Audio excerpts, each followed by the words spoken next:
दिव्या अपने पिता और दादी के साथ रहती थी। दिव्या और उसके पिता जंगल के रास्ते से गुजर रहे होते हैं।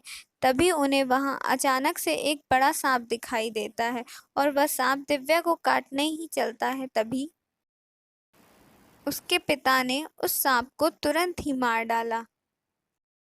तभी वहां अचानक एक नागिन आ जाती है और वह नागिन दिव्या के पिता को तुरंत ही डस लेती है।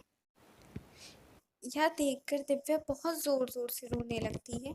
तभी नागिन दिव्या को भी श्राप दे देती है। नागिन बोलती है कि तुम बहुत ही कुरूप हो जाओगी, तुम्हें कोई पसंद नहीं करेगा। तब दिव्या नागिन से हाथ जोड़कर माफी मांगती है, मुझे माफ कर दो।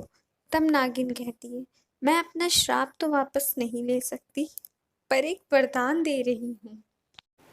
सिर्फ पूर्णिमा की रात तुम अपने असली रूप में वापस आ पाओगी। धीरे धीरे समय गुजरता गया और दिव्या की शादी की बात चलने लगी। उसे हर जगह इनकार सुनकर वह बहुत ही दुखी रहती थी।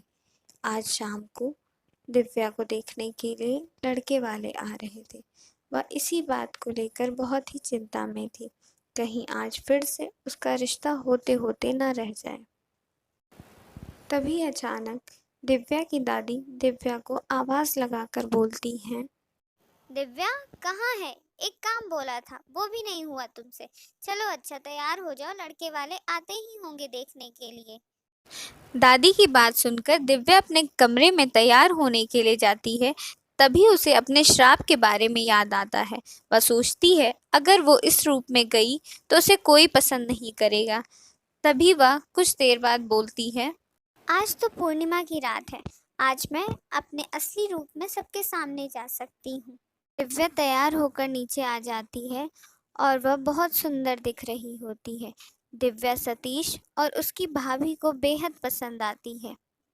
सतीश और उसकी भाभी दोनों शादी के लिए तैयार हो जाती हैं।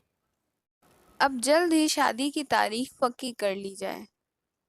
हाँ क्यों नहीं बेटा, अगली पूर्णिमा की रात हम दिव्या और सतीश की शादी कर देंगे।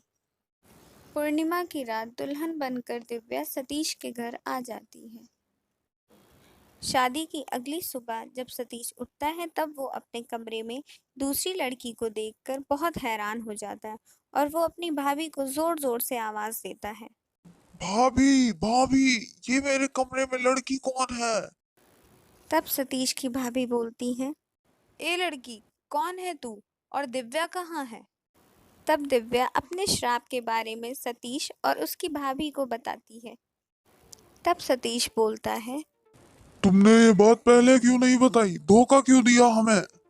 मैं क्या करती, हर जगह शादी के लिए मुझे इनकार ही सुनने को मिल रहा था, इसीलिए मैंने आप लोगों से सच नहीं बताया। सतीश दिव्या को मन ही मन पसंद करने लगा था। तब वह कहता है, मैं तुम्हें नागिन के श्राप से मुक्त करवाऊंगा। धीरे धीरे समय गुजरता गया और पूर्णिमा की रात आ गई। उस दिन दिव्या अपने असली रूप में आ गई थी। तब दिव्या की भाभी कहती हैं, आज पूर्णिमा की रात है, हमें जंगल में जाकर उस नागिन का पता लगाना चाहिए, शायद वो तुम्हें मुक्त कर दे आज।